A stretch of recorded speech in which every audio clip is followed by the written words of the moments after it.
Are you overpaid, overrated, and in need of a holiday? Then I'll tell you the place to go. You need an holiday! That's right, guys, come on down to Old Trafford where you can get up to 3 years without achieving anything or being pushed too hard.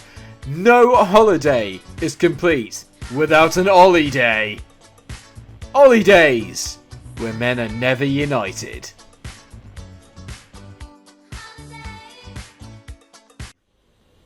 Hello everyone and welcome to the podcast with no title. Yes, at the moment we are still trying to figure out what one we are going to go for, but today is the first ever football edition in which we will be putting the world of the world's favourite sport to rights.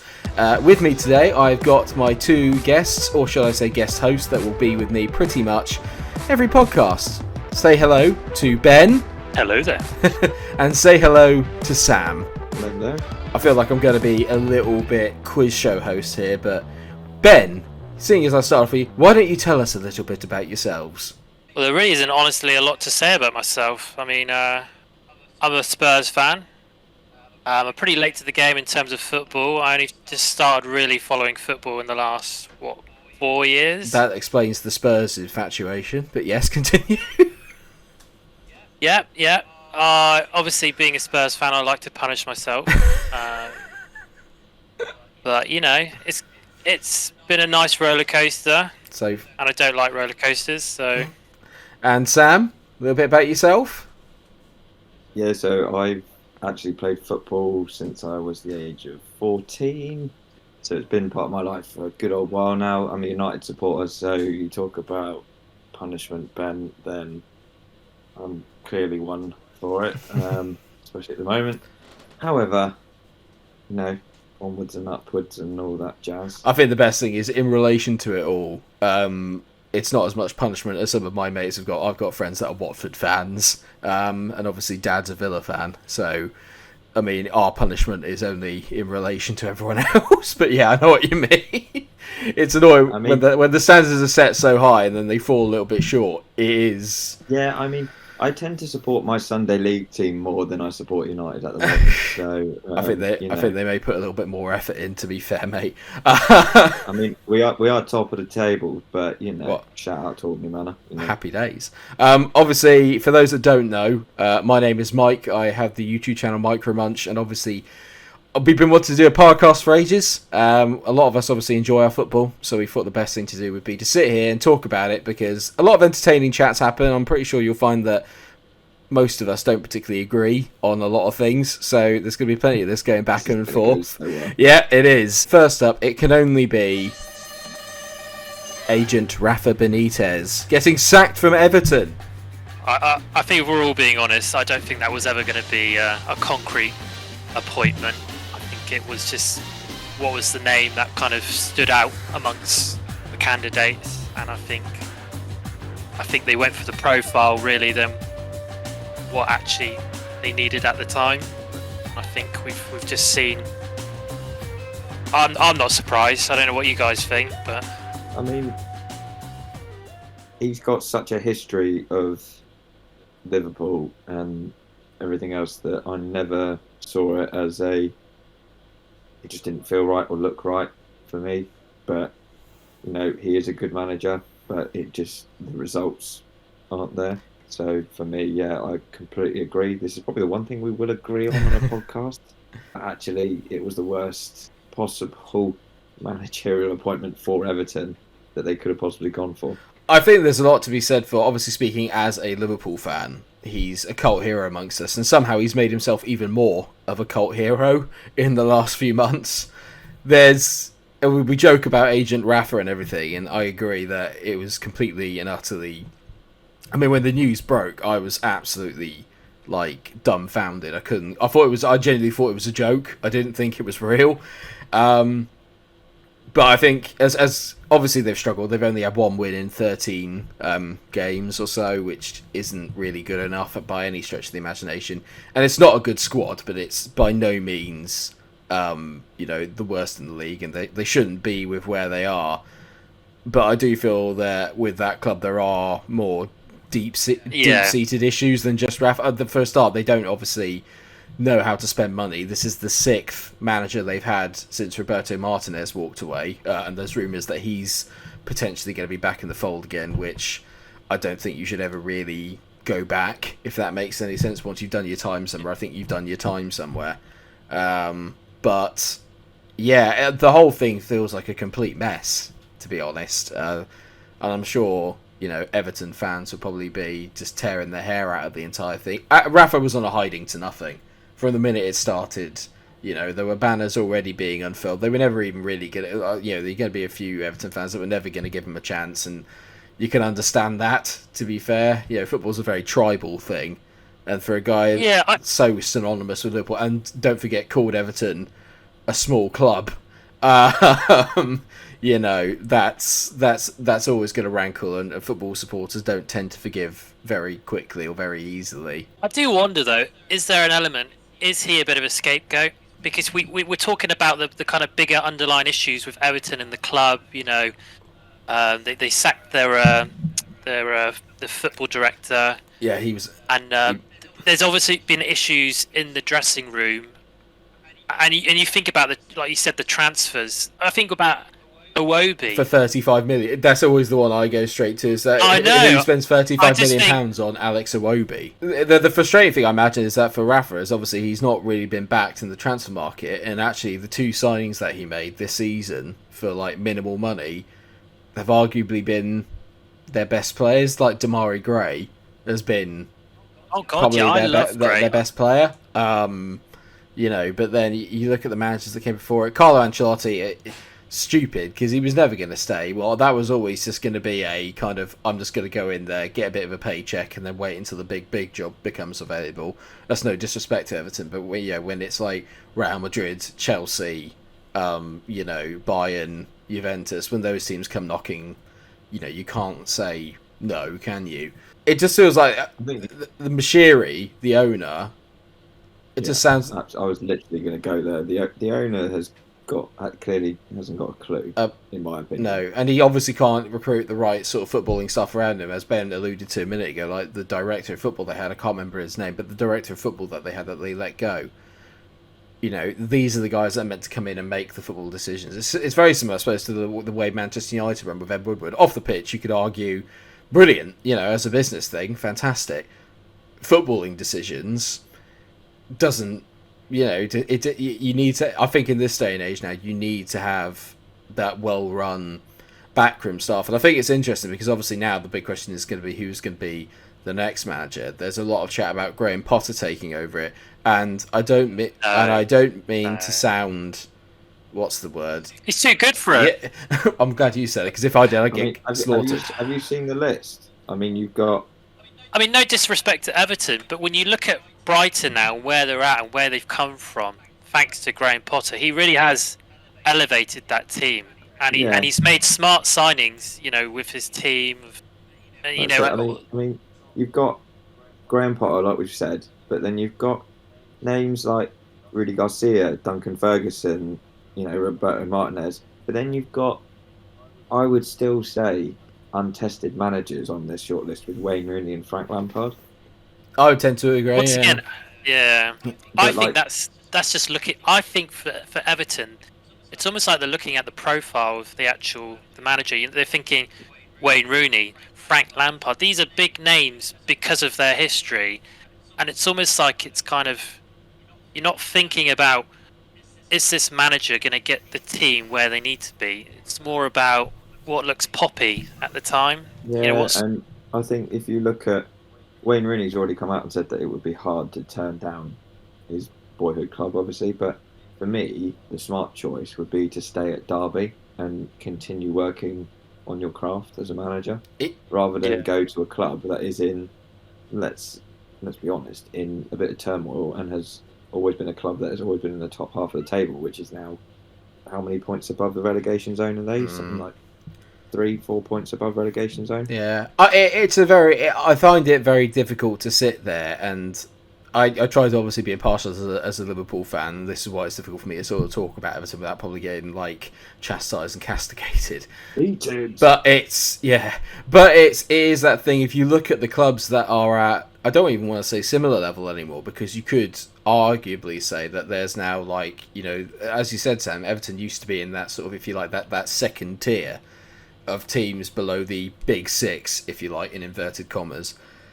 But now, even they feel separated from the likes now of, you've got West Ham, you've got Leicester, you've got arguably the two North London clubs, you've got maybe Wolves are even in that bracket because they're performing really well.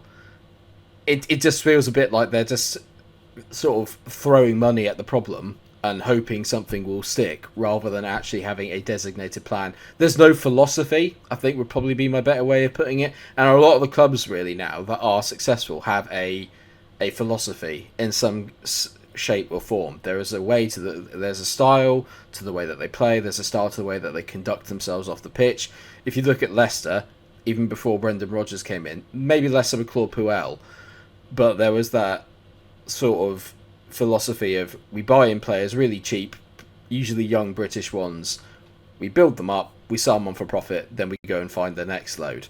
Yeah, that's what they did with Harvey Barnes, with James Maddison, and then obviously they've had Wilfred and Ndidi, Kagasoyuncu, Kante when he came in. All these players, there's a way to the way they work. West Ham is a way to the way that they work. They took him a little bit longer because of getting in the London Stadium, and obviously that kind of put everything on the back burner. But since they've kind of had Moyes in now, it's a lot more, it's direct, it's attacking, it's a lot more, there's an idea behind it. I don't see what Everton's ideology is. I don't get it.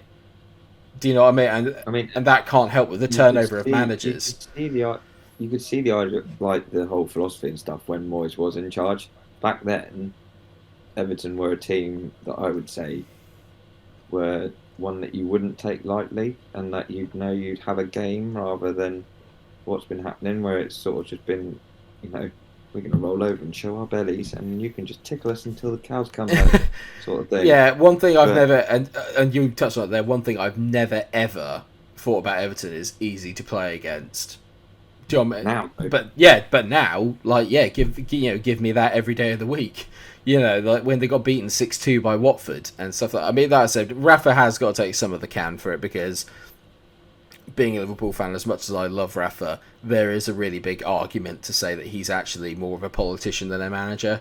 He goes into places and he causes havoc. He's not a very easy man to manage, I think, and that's because his CV is so good that I think when he does come into places, he kind of, I believe, automatically feels like he should be able to sort of dictate the majority of what the club does.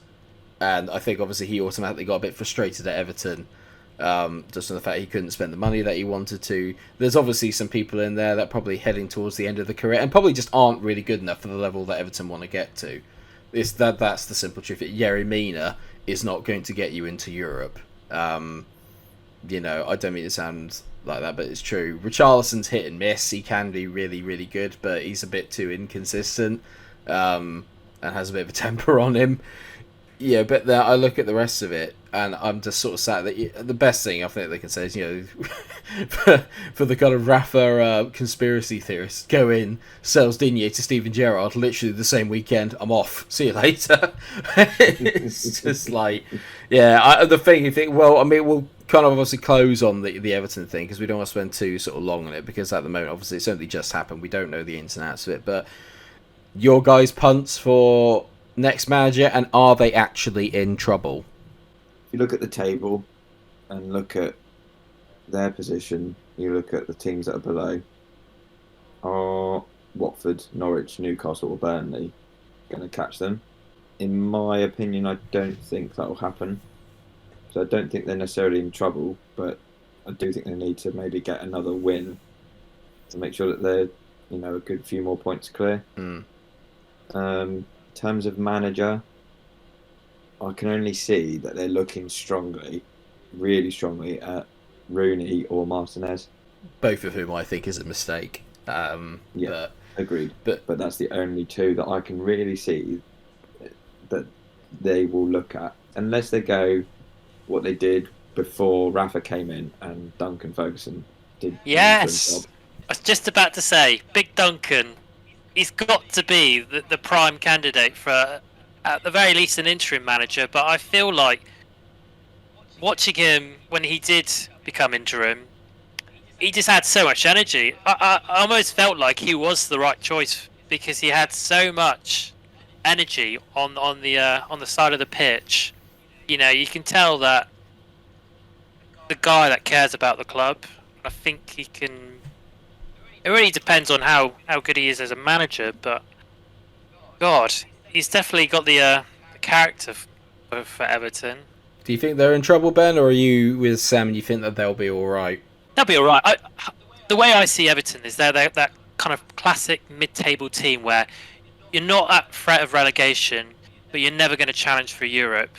You know, and I think those are the kind of clubs that really should be focusing on domestic trophies. You know, going for FA or the Caribou Cup. But I just think right now, with, you know, when you look at the results, they just need to settle. And I think they need somebody from within the club, someone like Duncan, who can just kind of settle the team again, get them back on doing basics and just, like you say, being difficult to play. Interesting stuff. I've got a little tip on Nuno to come back, so we will see. Could you imagine? Gosh. I had a feeling you'd enjoy that, Ben. Coming up then, City obviously romped to another 1-0 win. Kevin De Bruyne, again, proving to be the difference against his former club. Is the title race over? We'll find out in a minute. Let's see what you guys think. I can see you're preempting the ad break, aren't you, Mike? That's I am, actually, yeah. I've been watching too much Talk Sport. Do you want extra comfort, but at cheap, affordable prices? Are you stringent with your money and don't want to carry a wallet around? Well, you need Levi's jeans. Slick, comfortable denim with no pockets, so you don't have to carry any extra weight, but still look great. Oh my god, he's so hot. In fact, you look so good, no one cares you don't accomplish anything. Right, Harry? Yeah, no, definitely. Levi's jeans, so you're always out of pocket. I would say welcome back, everyone, but I don't know if there is actually going to be an ad break in this, but you can probably tell by the setup from last time that's what was meant to happen. I'll put some filler in if not. So yeah, I mean, obviously we were talking, or lightly touched on City beating Chelsea. Obviously one of the biggest results probably of the weekend. I suppose I'm going to open the floor to this one. Is the Premier League a one-horse race? Has it always really been? Yeah, it's done. I'm sure I read somewhere or heard someone say they're now referring to us as a farmers' league, because there's only ever one team that wins it or plays well consistently. I think actually it is beginning to prove, and obviously not just speaking as a Liverpool fan, but I think it is beginning to sort of prove just what a remarkable sort of achievement it was for winning it in 1920. Just because of, you look at City, that was it. Obviously, I want to say if, but when they win the title this year, that'll be the fourth one in 5 years, which is, you know, and there don't seem to be any signs of that stopping. They've got that lovely mix, a bit like the old United teams used to. There's that lovely mix of experienced campaigners and young kids coming through. They're obviously just benefiting from, you know, having all this experience, and obviously they've got players that are in the peak of their powers at the moment, like Sterling, like Mahrez, like Bernardo Silva. You know, Diaz. You look through the team, you look through the squad, and it's baffling. And without sounding it, you know, the other day, even though it was only a 1-0, you know, Chelsea didn't even really lay a glove on them.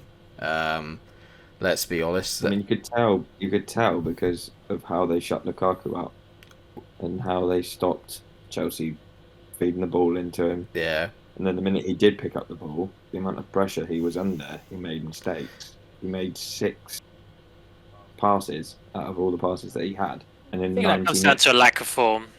Well, possibly, think- but you have to look at how City play as well. Yeah, because yeah. City. Yeah, I don't get me wrong. I think it's the wrong lineup for Chelsea to play against City. I mean, if you want to punish Man City, you really want to attack their high line.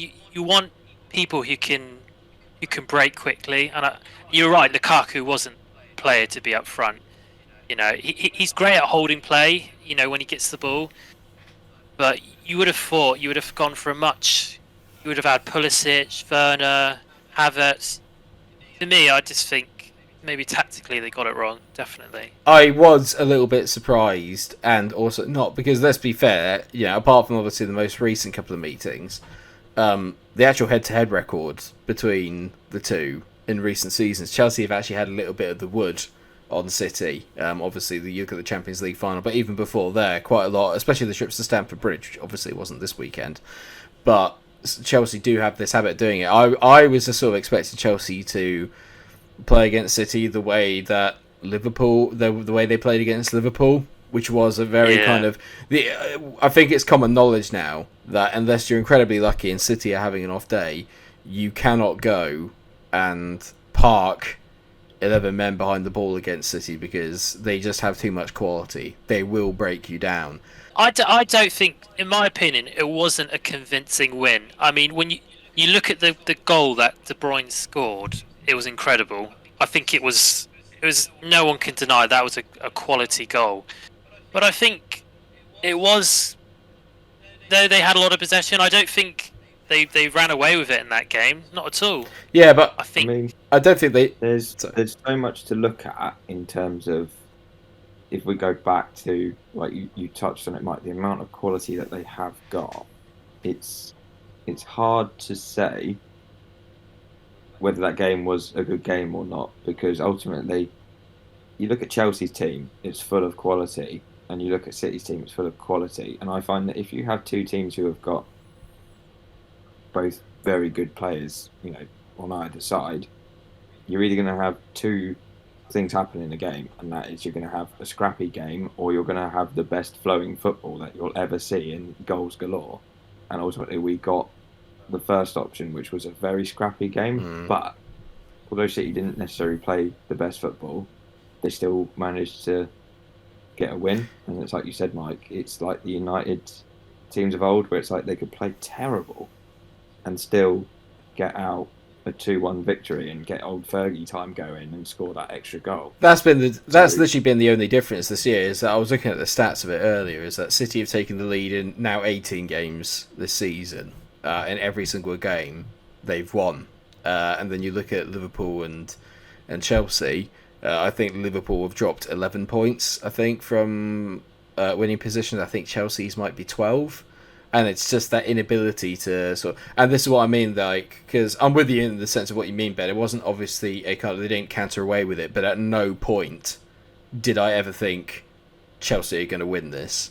At no point did I ever think that Chelsea were going to have an attack that was actually going to go through on a goal. Because Lukaku doesn't turn up in the big games, which I think is a safe sort of assumption to make, and I think the record, ironically, when he plays for big teams, he doesn't turn up in the big games. In this league anyway. In Serie A it's different, but then Serie A is a completely different kettle of fish. And two, because like I said, I think again, I don't mean to sound it, but obviously being a Liverpool fan, I get to see this a lot. There's a reason why, in terms of the quality of the Liverpool and City games are usually the best in the league, because they are two teams that just, you know, we are one of the few teams, and maybe Palace as well, because they're the only other team that have had kind of consistent success against City. Are the only teams that don't. You can't put Tottenham in that. You can't, mate. Sorry, no. We are their bogey team, I'll have you know. We beat them at the start of the season. We've beaten them in the Champions League. We've beat them on. How long are you guys going to be living off that Champions League run that didn't even end in a trophy? Look at the stats. I'm waiting for him to talk about the Audi Cup. I'm waiting for him to talk about the Audi Cup. I am too. Anyway, this isn't.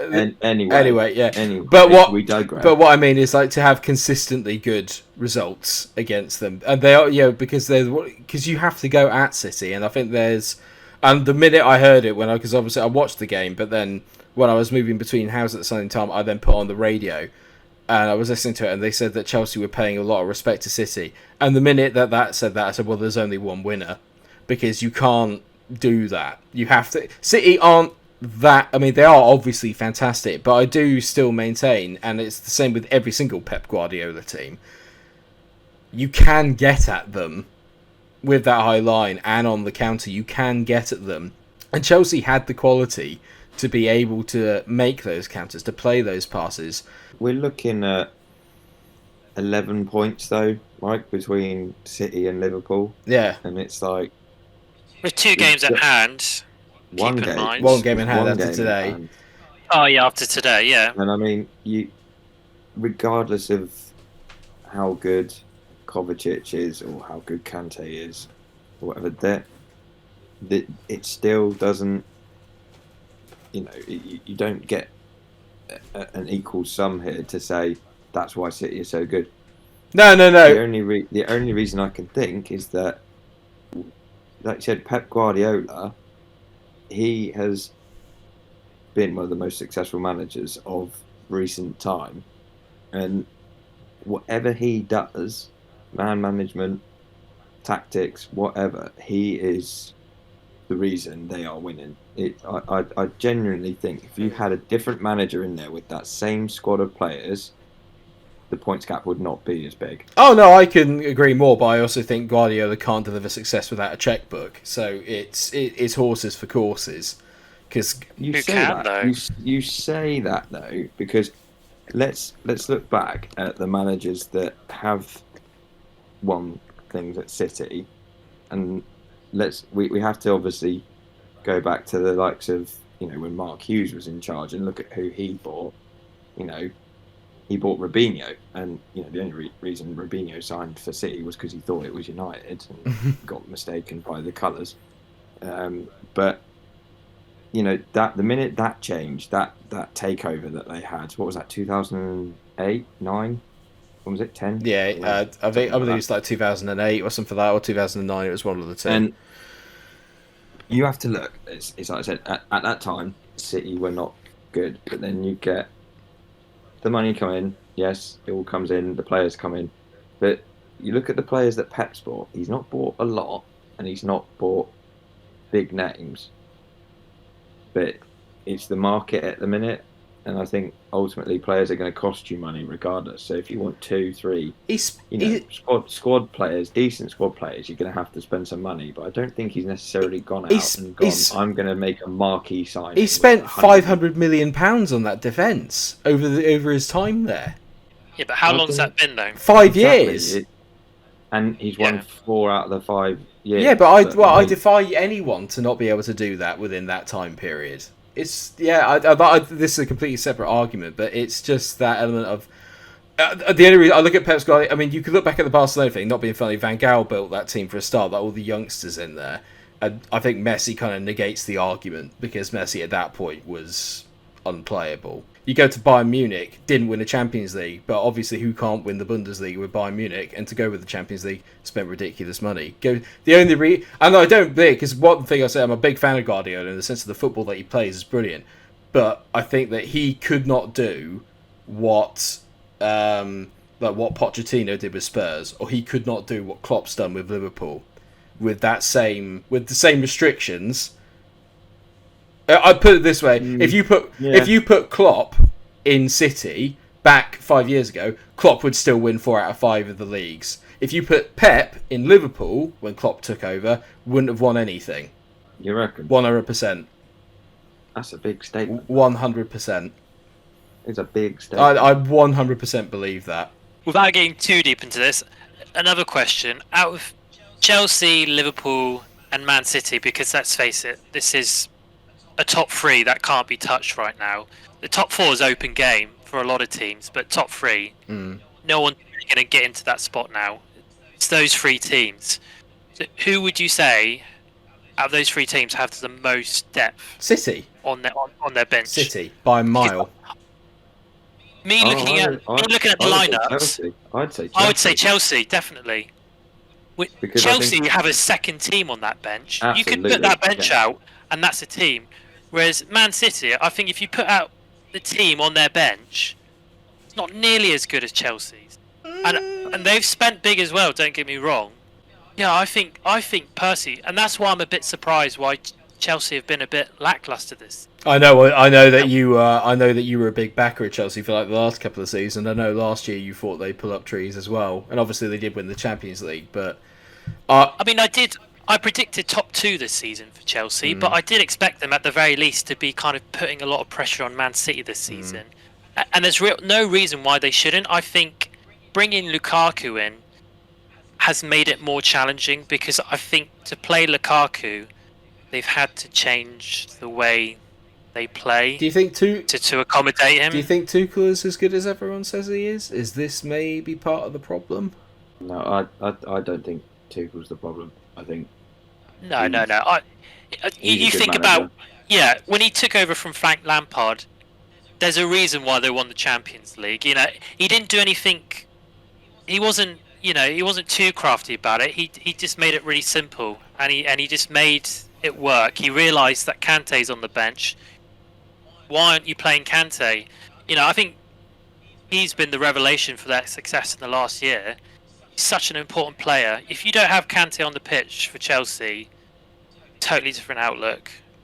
And I'd also say the same for Werner. I think he goes unnoticed in what he kind of does for that team. Because though he doesn't score goals, he is a workhorse. You know, I compare him to like a Firmino for Chelsea. You know, when you see him... Whoa. No. Maybe not in terms of the same... goals. Maybe not in terms of the same success. What I mean is, Firmino up front is a complete workhorse. Yeah, he's a pressing machine, and Werner stretches the defence in a way Lukaku can't. Yeah, exactly. And it makes space for all the creative players. Yeah. And So I think we are definitely saying then that the Prem at the minute is a 3-horse race, regardless of what season we go into at the minute. I still think it's open. I think it won't be Chelsea that put pressure on Man City. I think it'll be Liverpool. If they beat City, it's game on. And we're expecting City to win every game. And it's just, this is the Premier League, you know, and it's quite an exciting season. Yeah. You know, we've seen upsets. See, my thing for that is that normally I'd say that about the Premier League, and I don't want to sound it, but I think it's almost becoming a little bit of a myth. And I don't get me wrong, because obviously Palace beat, City in the Don't worry, season. Mike. You beat City. Yeah, I know you're going to say it. You beat City earlier in the season. Spurs will beat them again. Don't you worry. We'll take those 3 points off Not them. at the Etihad. But for me, What is the Etihad? It's not a fortress by any means. But What the empty ad? yeah. But what I mean Exactly. But what I mean though is City won 28 games in a row last year.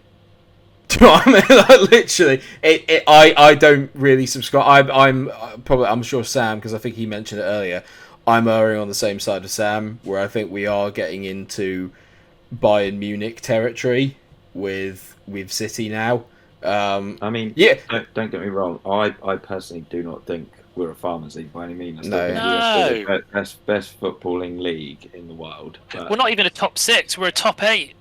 You know, wow. like you said earlier about Leicester and. Well, no, you've got you've got a top 1, top 2, and then you've got 5 beneath that. Genuinely, I think there is now. We're in an era. We went through an era of the big 4, top 4 of United, Chelsea, Liverpool, Arsenal. We then went to the big 6, which was Tottenham, City, Liverpool, Arsenal, Chelsea. And now I think we're heading into an era where it's a top 3. I wish I could sit here and say that Liverpool have got a game in hand, so you never know. But even what's that 8 points? Then we have to go and beat City at the Etihad, which is hard enough as it is. Tottenham will beat City. Yeah. Tottenham will do lucky mates, still finish in the top 6. So that's just. I tell you what, Sam. I think you did make a good point there with Pep. And I think he is. I think he is key to all this, because I think his system allows him to rotate players in a way that's what makes Man City so good in a domestic league, is that they have that ability to rotate players, and it doesn't affect the quality on the pitch. And I think that's where Chelsea probably have the problem, where they've probably got the better bench, but can their manager swap out players and still make it work on the pitch? I don't think they do. I don't. Yeah, I think the problem is, like you said, Ben, when they come off the bench, like it changes. Because of the person, it changes the way that Chelsea have to play. They almost have to play two different styles to do it. But whereas with Pep and City, there is only one style, but it's a bloody good one. That's the annoying part of it. In terms of what we asked at the start of this, little segment, title race. So is it over? Is it done? Is the title race over? Yes. No. Ben? Oh, okay. All right. Fair enough. Well, okay then. I guess what we've sort of been touching on as well. Sorry, Ben. I just want to make a quick point. I think as Champions League looms, I think there's going to be more pressure on that squad, and I think City will wobble at some point, and I think Champions League will play a part of that. They might as well not bother because Liverpool are going to win that. Anyway, we spoke about Spurs a bit earlier, and obviously their game this weekend against Arsenal got called off.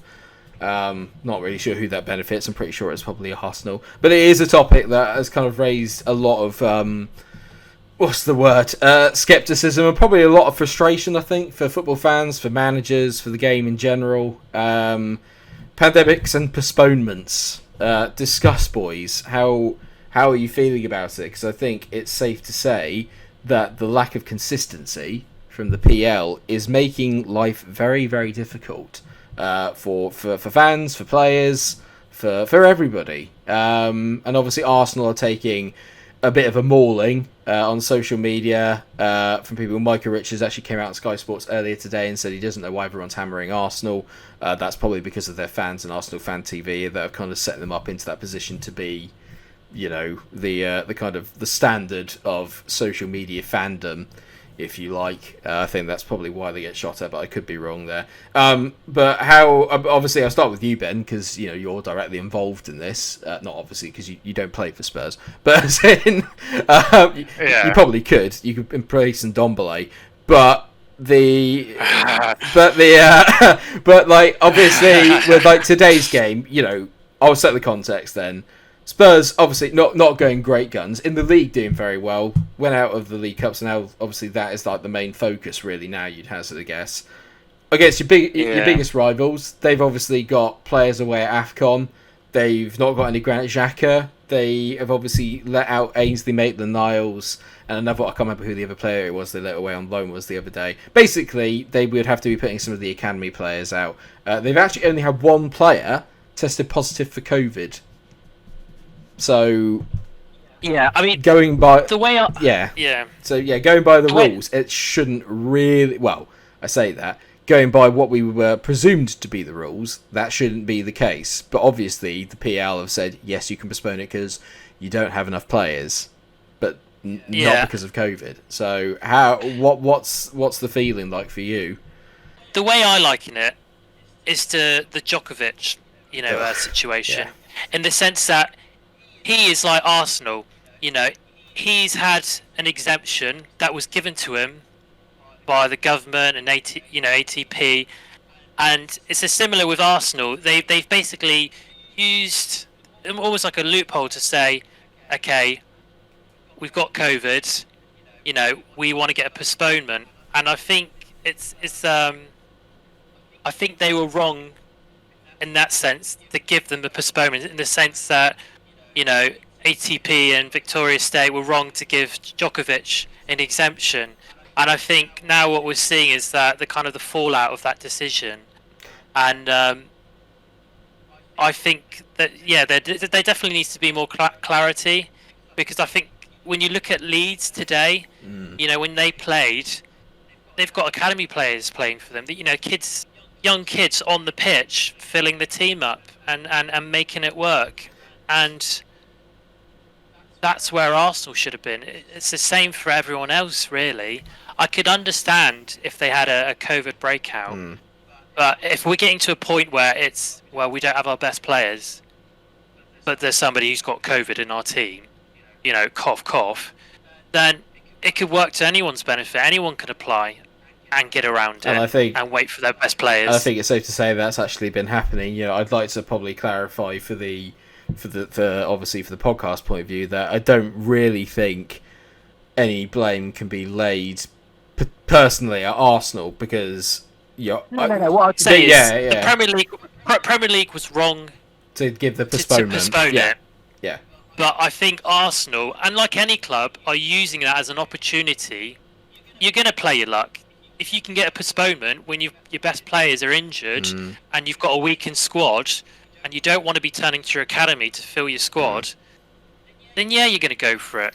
I wouldn't be surprised if Tottenham did it, if they had to. Yeah. I wouldn't be surprised if any other club.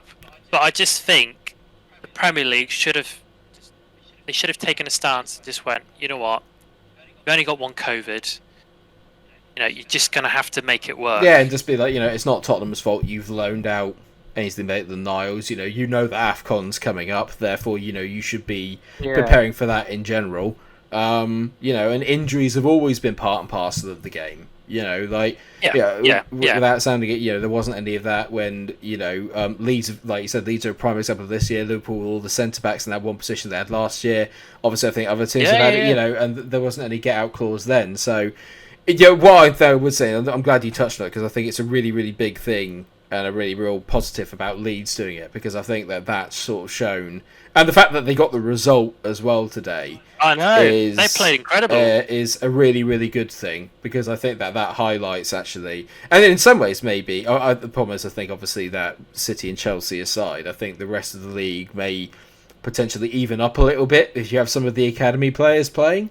I think that, you're right though, in that I personally think that you're right in the sense of that this is not a club problem. This is an organisational problem in the wording from the Premier League, and I think that, I'm sure it's something we'll discuss in a podcast a lot later on, hopefully in the series if everyone will have us back. But it's that thing of the PL is literally, all 20 Premier League clubs signed off on this. Do you know what I mean? This is, or not all 20, but at least 14 of them, because you have to have the majority. They signed up on this. So the clubs that are now complaining that other clubs are doing it, without sounding it, like, you signed off on that. Do you know what I mean? So you knew that when this was happening. So you can't. But my biggest concern, and I'll bring Sam in here, is my biggest concern would be the actual fixture scheduling and when all this is going to get done. Because if you look at a team like Burnley I think have got, what is it, like 3 or 4 games in hand or something stupid now that they're missing out on. Same with us. Yeah, there's teams, and when are you going to fit these in? In some ways, you're quite lucky that it is Spurs and Burnley and Arsenal that are missing out on these games, because these guys don't have European commitments. But it's one of those ones that if they did, how would that work? Do you know what I mean? Because that would be, not just because it's ruining my fantasy football, but like, it's just carnage, and I have no idea when how that gets fixed, when that gets resolved, when are they going to play these games? Well, if you're willing to humour me, Spurs, Arsenal, we all have a chance at top 4 this season. However you view that, no. Where we're standing right now on the table, we have a chance for top 4. If we're in a position now where we have all this game congestion, where we're playing 2 games a week to catch up, we're at a disadvantage, and it's, postponements, are they really benefiting teams? Having an extra week off, does that help a team to get them more fit, or does it just give them less game time and they drop form? Well, Klopp's been one of the biggest advocates of it, saying it's ridiculous, and so is Tuchel. And funnily enough, both their teams have been absolutely really, really poor since they started doing that. It's almost like a mindset I think you get into the players' heads of being like, well, you must be tired. I've got to do an ad break, Ben. We have to come up with a jingle. So we barely heard from you on this, Sam, and we're not going to hear from you again for another 5 minutes, because we're going to take in an ad break, and let's just hope to God that that's just charming. That really. Well, I've been given. I've got the guy behind with the cue card saying we need to go for an ad break, so I'll have to invite you back in once you've done your business. When a man's got to go, a man's got to go. Every Englishman's favourite snack, brought with a Spanish twist. That's right, it's time for Rafa Cakes! Is it a biscuit? Is it a cake? No one cares because no matter the flavour, whether it be delicious, red grape or sour blueberry, everyone loves a bit of Rafa Cakes. Rafa Cakes, bringing people together, or at least one half of a city.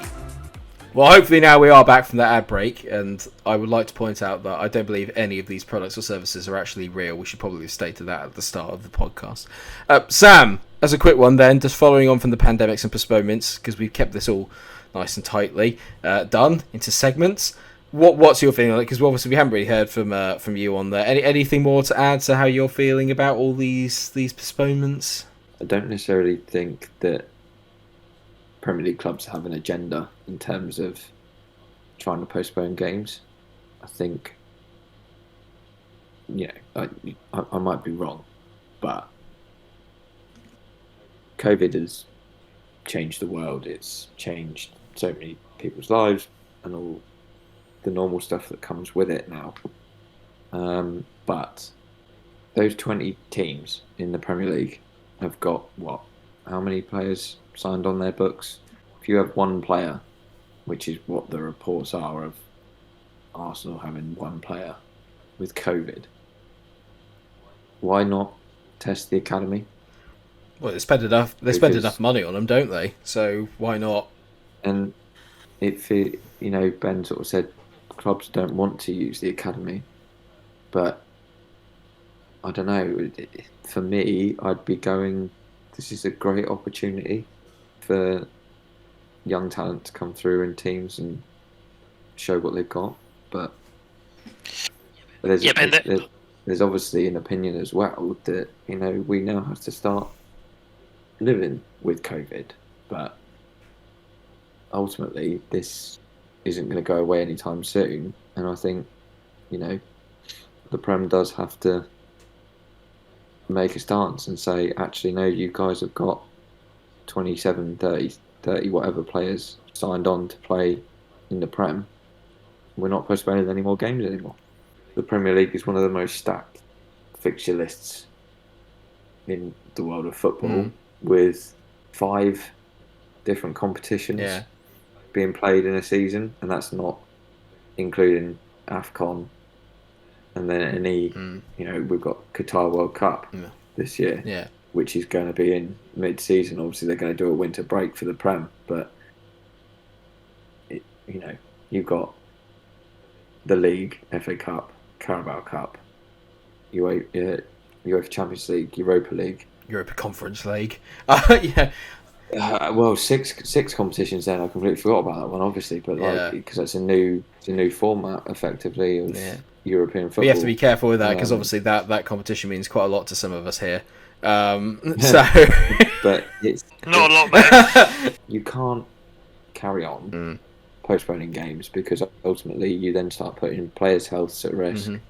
There's injuries, there's all sorts. So it's a case of, okay, I mean, the isolation period comes down to 5 days this coming week. Yeah. So it's got to be a case of that player has to isolate. Yes, they miss out on training, but they go and train on their own at home or whatever. They do their own training program. Yeah. But let's bring the academy in. Let's start showing what our youth can do. You've signed 32 players to play. Use them. And not just being funny, but spare a thought for those in the Championship and the Football League, because their fixtures, they're used to playing Saturday, Tuesday every week. But they're not postponing. No, not like they used to be. There was a bit of Christmas, but not now, because they just know that they won't be able to fulfil the fixture list should they do it. So, but exactly. So it's like why we? I guess another question we need to ask is, why is the Prem any different? Everyone's going to come out and say that they're Premier athletes and they deserve to be wrapped in cotton wool. And it's but you're playing football. You're earning a wage. You have to do your job. If I got COVID at my old job, I'd isolate. I still get paid, but it's the same for them. Yeah, basically, it comes out of the same thing as anything, mate, which is that it's money, and that's probably why all this thing is. Yeah, whether it's at the top of the league, whether it's at the bottom of the league, it's that whole thing of we need to have our best players out because if we're not in the league next season, we won't get 160 million pounds for the club. Yeah, unfortunately, I think that's what it ties down to. That 100%. That doesn't make that doesn't make it right. I think that's just the way that they're looking at it. You know, Arsenal will be looking at the Spurs game, going, if we put our academy out, likelihood is that we get a bit of a tonking. You know, and then where's that going to put us in the center of the top four? They could be saying Champions League will get us an extra 150 million pounds next year if we're in that. So we can't afford to. So if we can do it, then let's do it that way. And it's the same for everyone. You know, I'd hate to say, but I think, you know, the whole Liverpool false positive thing, you know, not being funny. Obviously, it didn't work out in the end anyway. But it's one of those ones where it's a bit like, well, you know, we have a chance of winning a cup, so let's just see if we can get it postponed. Yeah, and it's just one of those things that it's just, it all comes down to money at the end of the day. At least in my opinion, that seems to be what the general problem is. I suppose, speaking of problems then, final kind of discussion before any other business, if you like. My favourite time of this podcast. Which would be a Philip Coutinho masterclass on his return to the Premier League. Better than Bruno? What do you think, Ben? No, Sam, we'll stop with you, obviously, because we are obviously talking about, as I'm sure we will weekly on this podcast, about the state of Manchester United. Weekly? I didn't agree to that. Oh, what? No, well, they might just be the off the podcast chats. Yeah, I mean, where do you want to start with Man United? I'm going to mute my mic and then just sort of enjoy this. Off you go. Great.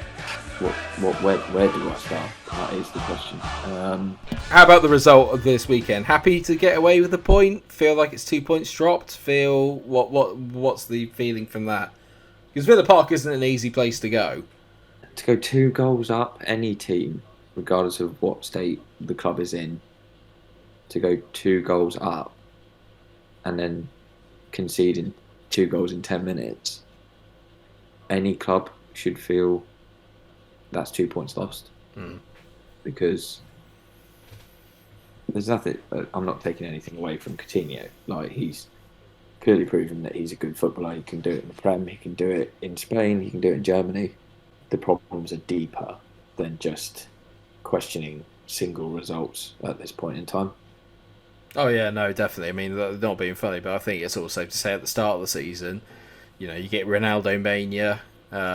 Everyone's excited. I remember us three having a bit of a conversation. We were sort of sat there thinking, "Cool, this could really mean that big 3 does become a big 4," you know, and that there's a real chance that United can challenge, because without sounding obviously, the last couple of seasons United did finish second, but I think, I don't want to say it was a false second, if you know what I mean, but there was a lot of, by a distance, and that obviously could well be the same case this year. But I think anyone that, and you'll know it, Sam, because I mean, my take on it, I'm keen to hear your thoughts on it, but my take would be that United haven't looked like a team for probably the last 2 or 3 seasons, and by that I mean a team with a philosophy, a style of play. Even last year, a lot of the games that were won were moments of magic from individuals coming from behind a lot, and eventually that sort of runs out. And I don't know if obviously that's what's happened this season. If you go back, we're talking years and years now. You've got Fergie handing the reins over to Moyes. He was handpicked by Fergie to take over, and they sacked him within 8 months. Yeah. And you only have to look at what he's done with West Ham to prove that it wasn't a manager mistake. My main opinion about United is that Fergie had so much control and power in that club that the minute he left, people who think that they had power and control suddenly went, right, let's make this club what we want it to look like, not what he wanted it to look like. And it's quite an interesting opinion, because if you think about it, I'm saying there's hidden agendas from the Glaciers, Ed Woodward, to destroy what Fergie had, and that's not necessarily destroy, but we don't want to be remembered for just Fergie. We want to have our own era, and we want to recruit our own manager that's going to bring us a lot of success and everything like that. I genuinely believe that although we haven't looked like a team, there are players in there who want it to be a team, but there are also those who everyone keeps saying there's too many egos. I don't necessarily feel like ego is the right word. I feel like the word that you're supposed to have is, I don't even know. I don't even know if there is a word to describe it. It's just, you know, Ronaldo coming in, like you said, you had Ronaldo Mania. I mean, he's our top goal scorer, and everyone's saying he's the issue, he's the problem. So where would we be if Ronaldo hadn't scored all the goals that he scored? We wouldn't be in the Champions League still. That's for sure. Do you feel, and I'd like to bring Ben in on this as well, because I think this is a good discussion for people that have been looking outside of it. I personally think that giving Ollie the job was stupid at the time. I still maintain that. I don't particularly agree that I don't want to say he did a bad job, because I don't think that's necessarily fair, but I don't think he did. And there's a lot of talk about Ollie changing the culture of United and making it a nicer place to be. Is there an argument that, look at some of the players that are there and how their forms dipped off the face of the cliff, is there an argument, and Ronaldo alluded to this in an interview the other day, it's too soft, it's too nicey-nicey, there's not enough characters that can kind of take the test. I mean, when your captain is Harry Maguire, and the way he's been playing, and I've never known a team to have so much to say on social media but so little to say on the pitch. I'll jump in. I think the word character is 100% what I was looking for earlier. I was actually discussing this with my old man earlier, and the fact that you had characters in that Fergie era. You had Aquino in midfield, who would, he wasn't necessarily the best footballer in the world, but you knew he was there, and you knew what sort of presence he'd have in the dressing room. But he had players around him like Scholes and Carrick and lots of other midfielders like that who were pretty quiet. I mean, he didn't play with Carrick, obviously, like Keno was before that. But then you had like Rooney, who could be a bit hot-headed, and you had figures. You had people in the team like Ferdinand and Vidic, who and Stam, and going before that, but even Bartes as a goalkeeper was a character, and then you had Van Nistelrooy, who was quiet but sort of led by example. There's no one with the bit between their teeth to say, even if someone like Fred, who if he suddenly turned around and went, do you know what? I'm not the best footballer in the world. I'm not the best footballer in this team. But actually, you've seen it a few games since Rangnick's taken over. He throws himself about. He gets involved. He gets stuck in. And actually, if someone like that could suddenly just go, do you know what? I'm going to be the character in this team. I mean, you can't ask Fernandes to do that because he just whinges and moans and cries every time he gets knocked off the ball, and that's coming from a United supporter. Don't get me wrong, he's done a lot for the club. He's scored a lot of good goals. He's assisted so many players to score goals, and he's done very well. But he's not a character. He's not a figurehead in that team.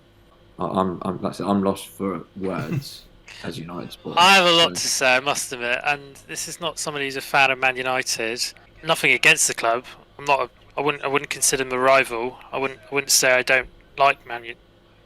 You know what I mean. I think, in hindsight, Ollie was a bit of a people pleaser. I think he was a manager who was the kind of guy who put your hand over kind of his arm over your shoulder and say, what's wrong? How are we going to make this work for you? I think he over nurtured a lot of those players, and I think the problem is when the times got tough, I don't think he was able to really get much out of them, because I think they were a bit fragile.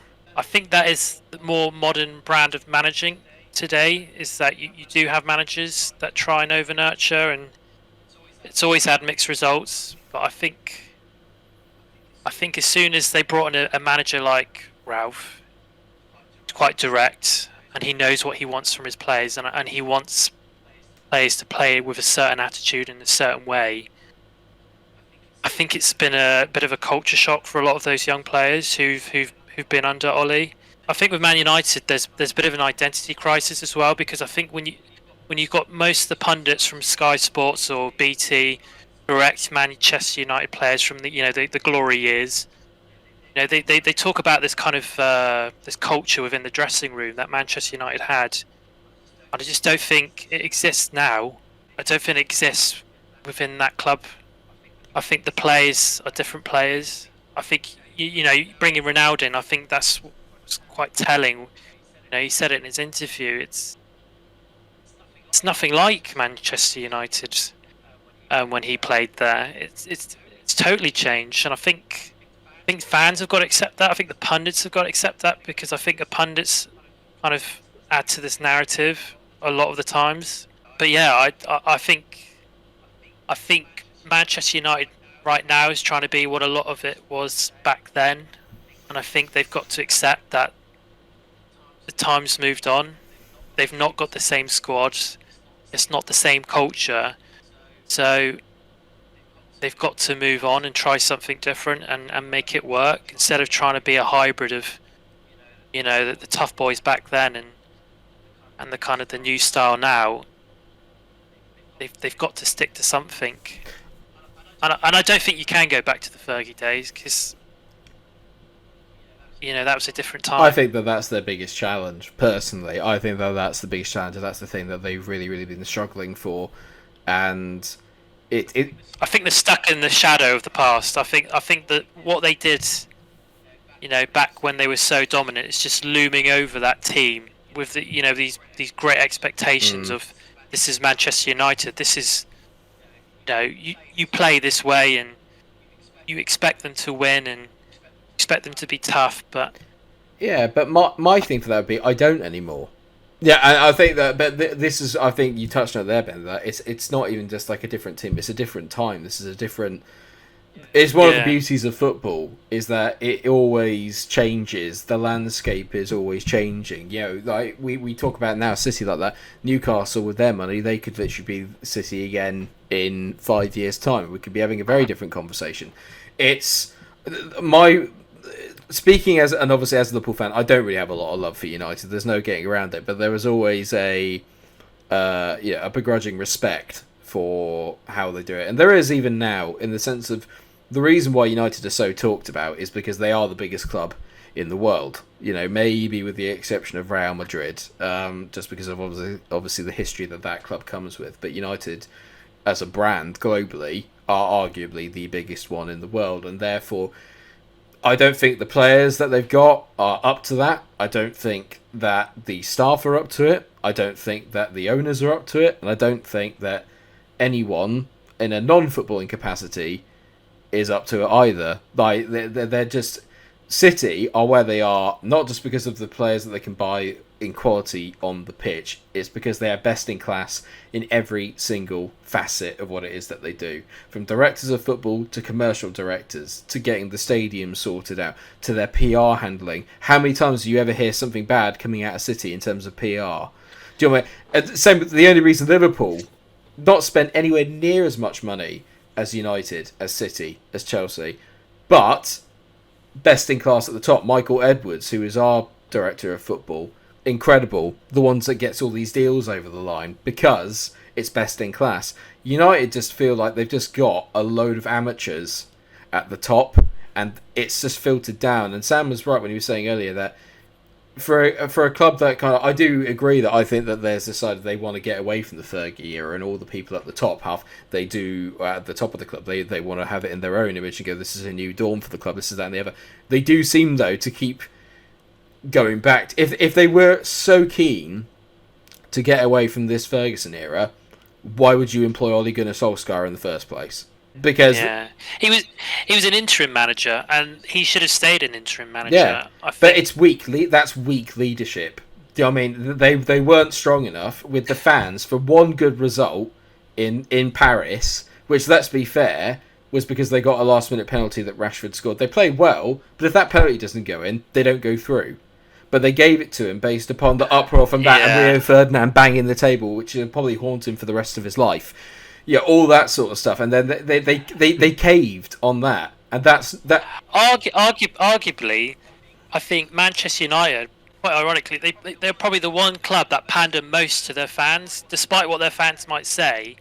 You know, as soon as they want a player, you know, they go and get him. Let's say they go get him. You know, you think Sancho, how much did they pay for him? What was it, 85 million? Yeah. Well, you say that because what I'm saying is, if the fans say, I want this player, you know, I want this. If they want it, the club will buy it. Well, you say that, but Sancho's been linked with United for the last 3 years, and it's not happened. You know. Yeah, but it's you got to consider that it's Dortmund's position as well.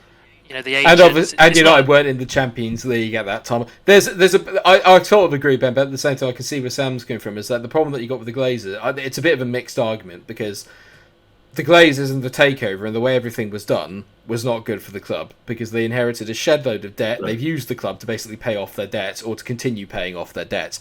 But my other argument, and this is where I sort of agree with the United fans, and I also don't, is that United fans, I genuinely do not have a foot to stand on when they say there's not enough investment. Why aren't we doing this? After City, they've spent the most amount of money in the league on players. It's not that, but the recruitment has been awful. That's the problem, is that the players that they brought in... I'm with you, Sam, with Fred and McTominay are the ones that come in for a hell of a lot of criticism. I personally think they're the two that probably got the best attitudes in the squad. without being funny, McTominay, he's flying his craft. He's a captain in the making, I think. Yeah, Ranieri's right with that, absolutely. And I think it's interesting listening to you boys about what you think. I don't even know if the players know what's going on, or whether I generally just think it's a case of, do you know what? You said it, Mike. We don't know that we're playing for Man United, which is the biggest club in the world. I just think it's a massive shame, and I'm trying to be as unbiased as I can because I've supported United my whole life, but it's a shame that sort of football has gone from the Prem as well, because let's be honest, some of those Fergie era moments, I mean 1999 is without a shadow of a doubt probably Fergie's biggest triumph, and just the Manchester United name not to be involved in the Prem when we were talking about, you know, the big teams in this league this year. You've got a top 3. You've not got a top 4. You've not got a top 5. You've not got a top 6. No. And the fact that Manchester United, their name isn't involved. From my sort of objective opinion, looking in, I watch as much football as I can. I don't just sit and watch Liverpool. I'll watch any game on the TV. Whenever I've watched United, I do just sit there and just go. They just don't have the players to handle it, you know. And I don't really agree with this whole ethos that they've got going in terms of just why they haven't got a handle on their players. They just don't have a handle on anything that comes out of there, with Luke Shaw coming out afterwards and calling people out, not being funny, but Luke Shaw's had 6 good months in about 6 years, and suddenly, it's just Luke Shaw after I think if you want to touch on Luke Shaw, I think Luke Shaw scored probably his most important goal of his whole career last summer. Yeah. I mean, Ben, we were sat in your living room watching England. I know, I nearly broke my sofa that day. I mean, I thought your wife was about to give birth in the living room after jumping up and celebrating that goal. But that, for me, was a turning point for his career in more ways than one, in the fact that his form dropped. It was a massive blow for him, Maguire, Rashford, Sancho, and unfortunately, a lot of. Well, Well, hang on. I'm not saying that it was a blow for all of those England players, but not Rice. I wouldn't say Rice has dropped off by any no, stretch. that's what I mean. It's Or like Mount. what I'm saying is that it was a blow for those England players, but for whatever reason, the United England players haven't got over it, like Rice, Mount, and all of those have. And I think I touched on managers earlier in terms of United managers, and it took 36 years to win his first trophy. 6 years they gave him. Part of me goes, I know we're not in that sort of time for football at the moment, and people want a quick turnaround, and they want money spent left and right, centre, and trophies galore.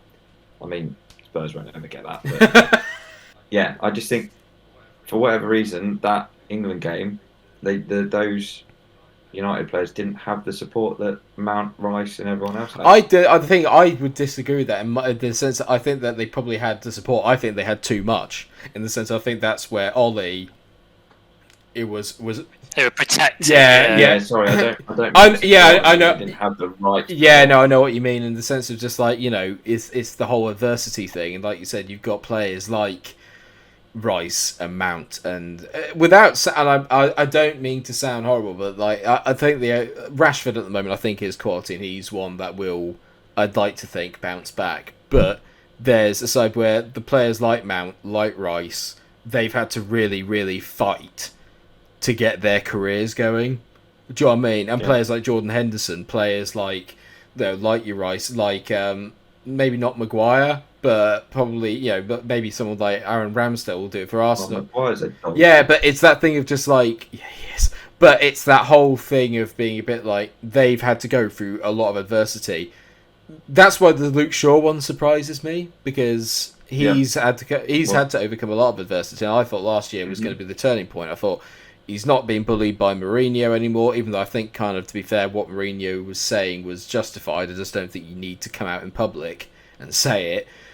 But, but a few of them haven't really had to, I don't want to say work, because everyone has to work for their career and stuff, but haven't really had to face adversity like that, because there was never any punishment under Ollie for not playing well. He just kept playing the same 11 that let him down week after week after week after week, and it's just like, and so it's that thing of just like, Tuchel's a brilliant example.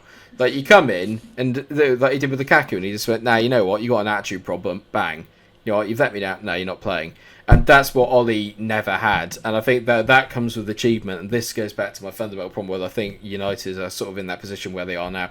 There's a lot of factors for it, but as much as everyone says I think Ollie's progressed the club, I would tend to disagree. I think it's actually taken them backwards in terms of now you have to rebuild it all over again, but with a different culture. And now you've got a load of players that don't like that culture and are used to being pandered to, which is why they come out on their social media. It's why Anthony Marshall says, you know what, I don't fancy coming into the club that day. It's why Ronaldo comes in and goes, none of these guys have got the kudos for it. It's why Bruno is always throwing his arms up and down and gesticulating at Watford as if he gives a shit that Ole Gunnar Solskjaer is going to get sacked or not. And he doesn't. Because if he did, he'd start actually pulling out the performances that he should have done this season, rather than every time he doesn't win the ball, or every time he doesn't get a pass, or every time he does that, he just literally throws his arms up and then complains where someone wasn't there. Yeah, it's one of those things where United, I feel, with the Ollie regime, have gone backwards so much because he's a good not being Fabian, but I was going to touch on it with the Duncan Ferguson one earlier. Ferguson will be a really good interim manager. I don't think he'll be a very good manager overall, because he's not. No, I think for the rest of the season. Oh, yeah, exactly, yeah. But with United, in what world does a manager that got Cardiff relegated and managed Mould suddenly take charge of the biggest club in world football? In what world does that happen? And then you can say, exactly, and then and then you can say, well, we tried it with the big guns, we tried it with Mourinho, we tried it with Van Gaal. Those guys are insanely temperamental. Do you know what I mean? Mourinho was past his peak. There was no point in bringing him back. That was dark. When you say that, I don't get that argument, because when you look at Jose, yes, there was a breakdown within the team, and you could argue that was because of the culture of full Manchester United in the club. and maybe Jose was trying to unpick that. But the fact of the matter is, he won them trophies. He's our most successful manager since Fergie. Exactly. So that I don't get that argument. I think my argument. I'm curious actually, Sam. Did you want Ollie to go, or do you think, like you said, it took 6 years for Fergie to win a trophy? Do you think he should have stayed on? And arguably, Ollie has a better team than Jose did. I put a really interesting point to a few mates at football back when Ollie was still in charge and he hadn't been sacked yet, that he was a manager that fans didn't want to go and wanted him to stay, but felt he needed to go. Yeah. There was a difference between want and need, and at the time, I was in that group of people with that opinion, and I went, don't want him to go, but I think he needs to. You wanted it to work out because he's a club legend, but you kind of know that it's not going to. Yeah, sort of, but I think I was wrong in the fact he needed to go. I don't think he needed to go. I think maybe should have been given more time to work with the squad. I know he'd already had 3 years, but it's like I said, Fergie took 6. I still don't know whether Solskjaer going was the right decision or not. Like I said, at the time, I was very much a case of don't want him to go, but he needs to go. I think the thing is though that's looking at it with hindsight though, because if you'd asked him at the time, like, you can't be losing 5-0 to Liverpool at Old Trafford and then getting. And I know it wasn't a hammering scoreline, but the performance City put in at United. Yeah, but and then to go and get beaten by Watford 4-1. The other thing with that though, every season of football that I've watched, there's been a result like that at big teams, like in big games, and Liverpool beat us at home 7-2 when those characters were on the field, like Ferdinand, Vidic, Edwin van der Sar in goal, and part of me goes, those results don't necessarily mean that a manager should lose their job or that a player should get hoiked off because, or not played or whatever. But I think it's more a case of that those results, in a fan's eyes, they're angry and they're going, that shouldn't be happening, this should be happening, we shouldn't be losing. But it's all about what happens on the day, and you've touched on it, Mike, Ben's touched on it. If you don't come out onto that pitch from the first minute and you don't get stuck in and you don't, and I'm talking from as a wannabe Sunday League footballer who thinks he's not half bad, but if you don't go out minute 1 and play your heart out in those first 60 seconds, the game's lost. You have to make sure that your mind is switched on. You're running around, you're looking for that ball, you're looking for the pass, you're looking for that opportunity to shoot, pass, whatever. And I just don't think that results like, the results that got Ollie sacked are worth looking at. I just think the minute form drops off, that's it. It's tough to get it back, but it's not down to a manager. Everyone says it's down to the manager. It's the manager's tactics. Oh no! I think there's a much deep-rooted problem.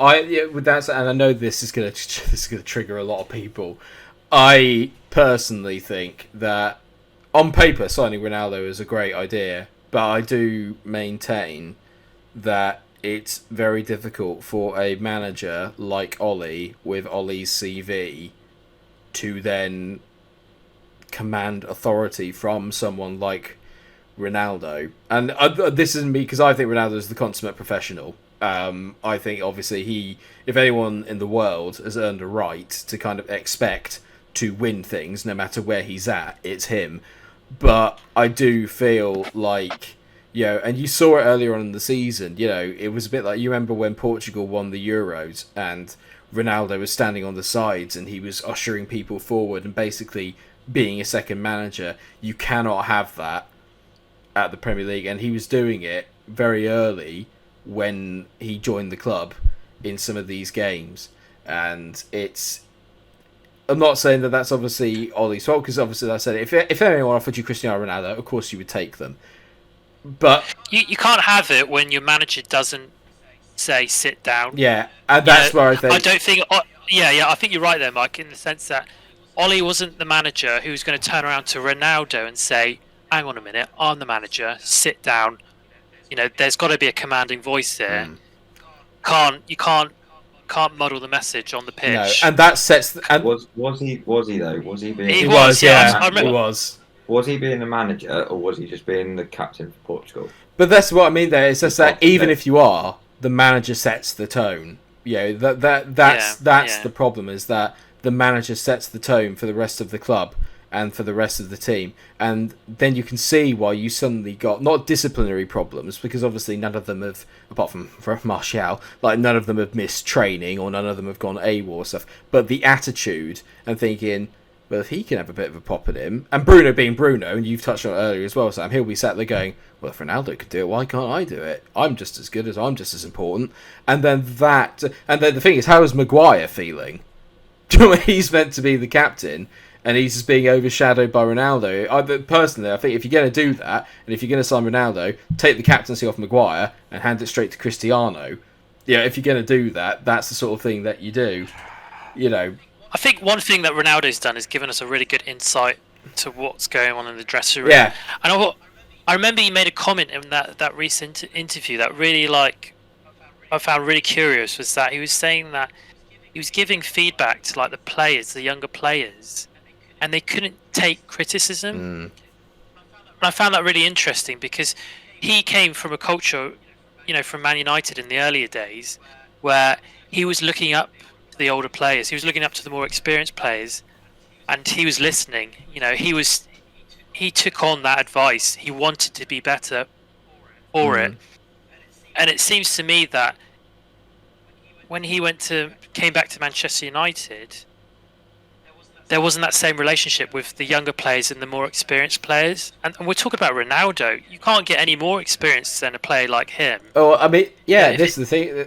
If younger players in that team can't take feedback from a player like him, then what is going on? Yeah, like I said, I personally, for me, I don't have anything against Ollie. I think he was the best thing since sliced bread. But it's not just down to him. The player, and this is why I get annoyed, and Roy Keane said about United players, is that they've gotten people thrown under the bus beforehand, and they will do it again. Yeah, and the thing is, and so like Ben said there, and I think it's good that Ronaldo's come out and just shown that is kind of what we're all thinking, which is that, for a lack of a better phrase, you have got for all of Rashford's brilliant stuff that he does off the pitch, and I don't agree that he should focus more about what he's doing on the pitch, because not being funny, I know that we all love football and football's important, but helping starving families and trying to find equality is much bloody more important than that, so why should he stop it? It's that thing of, you have got, and this isn't just for United, I think this is true for a lot but in City, look at what happened with Foden and Grealish. You step out of line, you don't play. Do you know what I mean? Or you don't put on the performances, you're out. The problem that United have got is that, and maybe, I mean, you'll be able to kind of comment a bit more on this and be able to touch on it, but when it was the Fergie era, you had that conveyor belt, and it was something Fergie was brilliant at, is that you had players that had been there and won stuff that was still there while the youngsters came in. Maybe now, as well as it being a generational thing, maybe now it's that a case of, when you do get the younger players coming through, like your Greenwoods, like your Rashfords, like your Sanchos, maybe when they're listening to people like, maybe not Ronaldo, but when they are listening to people like Bruno Fernandes, they're listening to people like Maguire, like De Gea, like Shaw. Those guys haven't won anything. Do you know what I mean? So maybe there's that kind of, well, who are you to tell me that? And I also think that if you're talking about players looking up to players, I think there has to be an age gap. Yeah. And there isn't. That age gap isn't there. No, because Rashford's 24, Sancho's 23, 22. Yeah. Like so Greenwood's 19. Greenwood's is the reason Greenwood's developing probably more so now than Rashford and Sancho is because he is still a kid. Yeah, he's listening, and I think you're right in terms of that. There's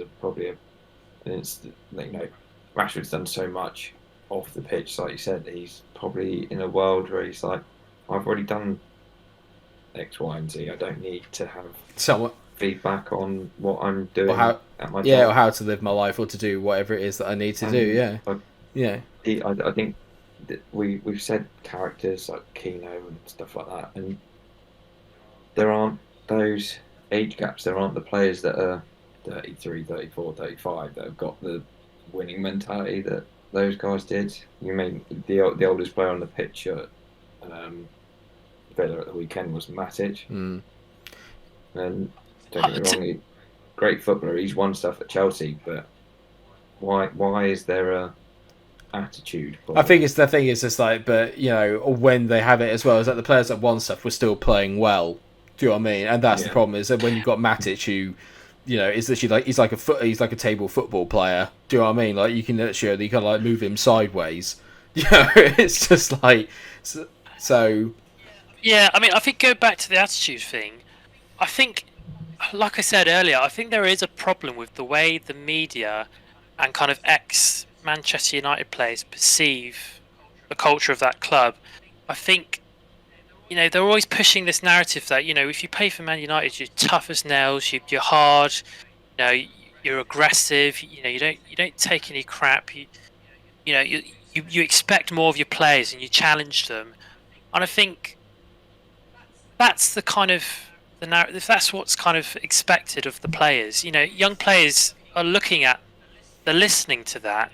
They've not got blinkers on. They can hear what's being said outside. They watch Sky Sports, no doubt. That's the way they think they need to be.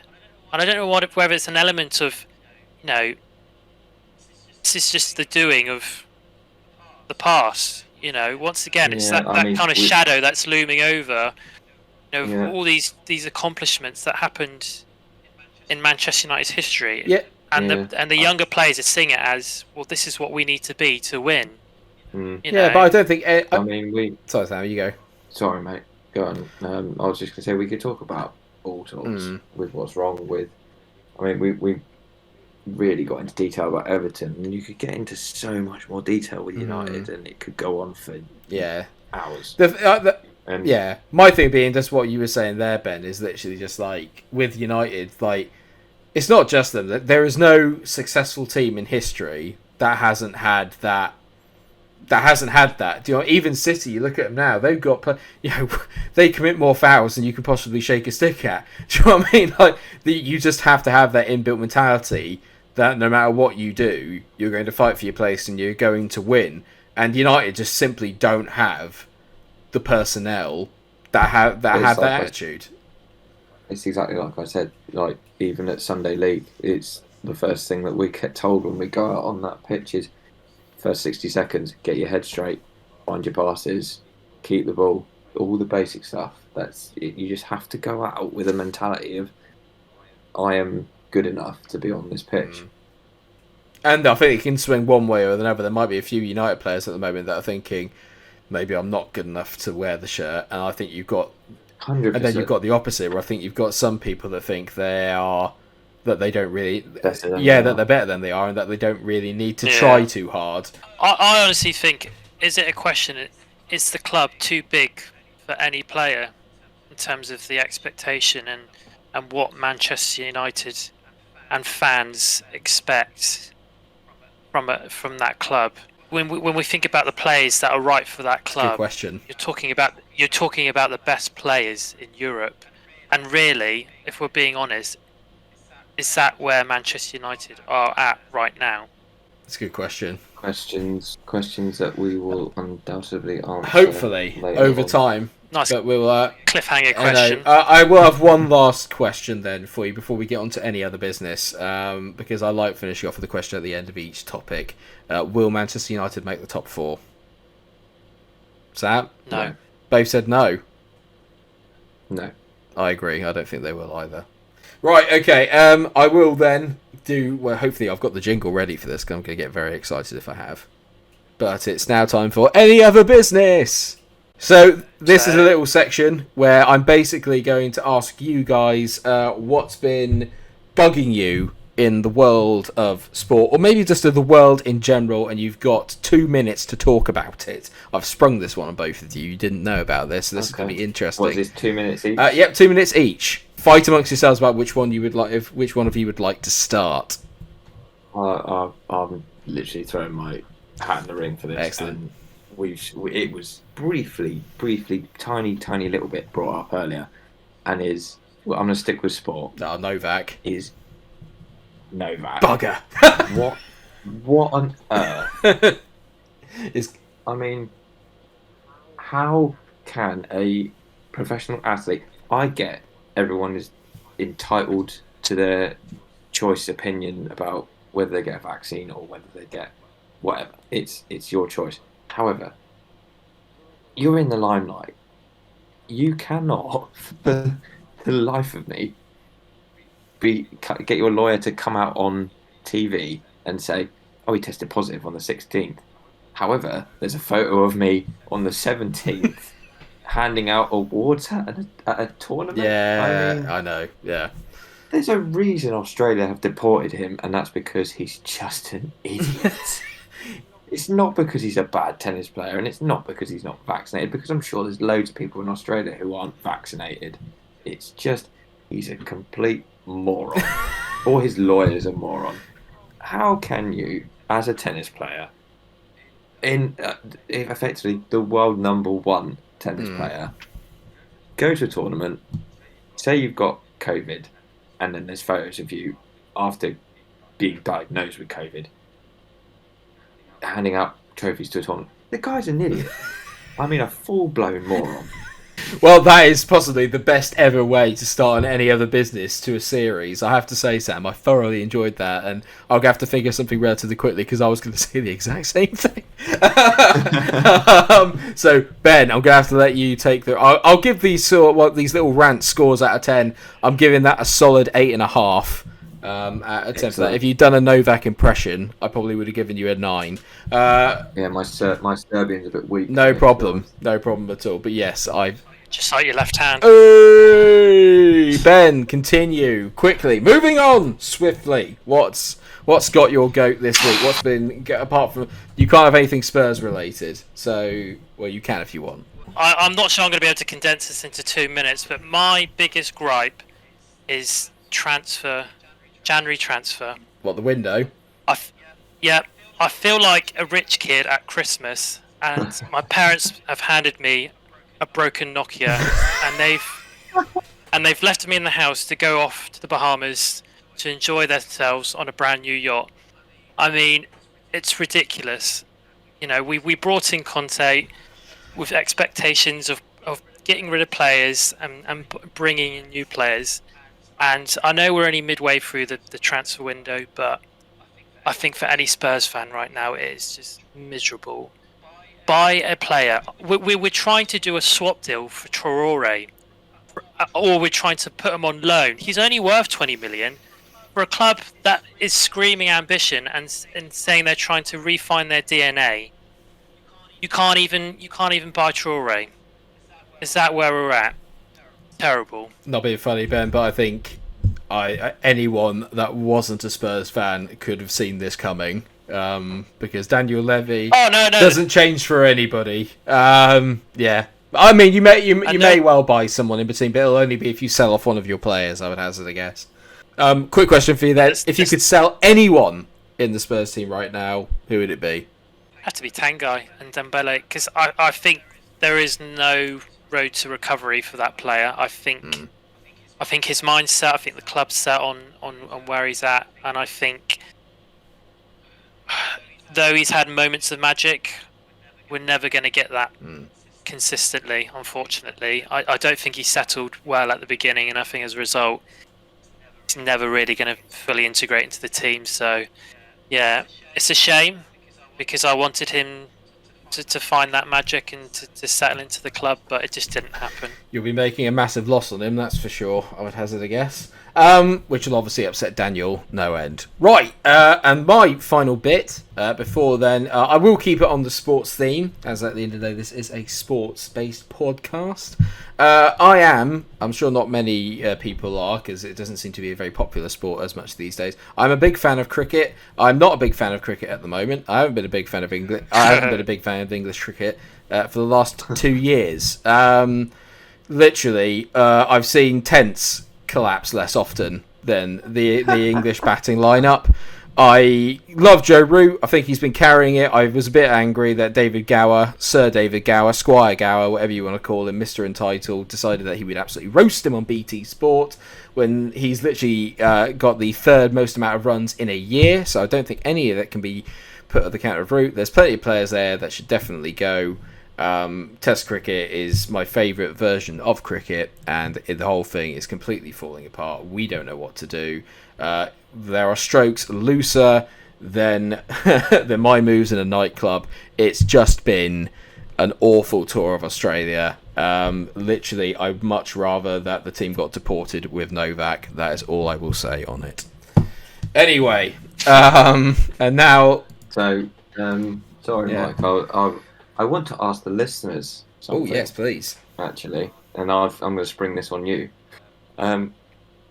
Obviously, we are new to this whole podcast thing. We have no idea what it's going to turn out like once it's all completed and stuff like that. But we're not in this for any real gain at the moment. But I'd like to ask is there anything that they would like us to touch on in terms of a topic? And that actually, if you guys can leave us a comment in Discord or whatever, wherever this is eventually put out to, and maybe we'll talk about it on our next episode. I would like to agree with that, and I would say if you have made it to the end of the podcast, I hope you're Thank you, and my God, what an achievement! Yeah, 100%. I hope obviously the ramblings have gone quite well. I have no idea how my edit of this is going to turn out. There's going to be some very good comedy jingles and adverts and music put into it, I'd like to think, keeping it fresh. What I would say is that I've thoroughly enjoyed it, guys. Hopefully I can condense this down into around about an hour. I have no idea how I'm going to do that, but we will see. Any suggestions for titles as well would be much appreciated, ones that have not been taken. And no, Ben, we can't have Free Willies. Or Phallic Baldwin. We've had a lot of phallic-based suggestions. Do something, Phallic Baldwin. No, we will need to go through some suggestions we went over earlier. I think what will be good, Mike, is if you put some good choices out of our vast collection of names that we put out there. It's none of yours, mate. Short list. Oh yeah, if there were loads Free-rific. Hey, I enjoyed Free-rific, actually. Exactly. Free-rific was fine. Just because it wasn't based upon a phallus, Ben, doesn't mean that it doesn't count. What? You're saying Free-rific is better than Freeway Chastity? Yes. Or Chin Slags? I actually quite enjoyed Chin Slags. I thought Chin Slags was a great one. I think this is a good point to end. Yeah. And we will be naming this podcast. We just don't know what it is yet. No. Alright, in that case then, it is goodbye from me and goodbye from the other two Chin Slags. We shall potentially, well, I don't obviously know when the next podcast will be. Probably, I don't know, a couple of weeks, maybe? I don't know. It depends obviously on what we've got to talk about. But as we all know, the world of football sport is forever changing. So I'm sure there'll be plenty to discuss. Maybe we can do one for the January transfer deadline day special. That'd be fun, wouldn't it, Ben? Wouldn't it, Ben? That'd be funny, wouldn't it, Ben? Wouldn't it? It would be the shortest podcast available. Only for Spurs fans. On that note, everyone, have a good one and take care of yourselves. Bye-bye. See ya. Boy.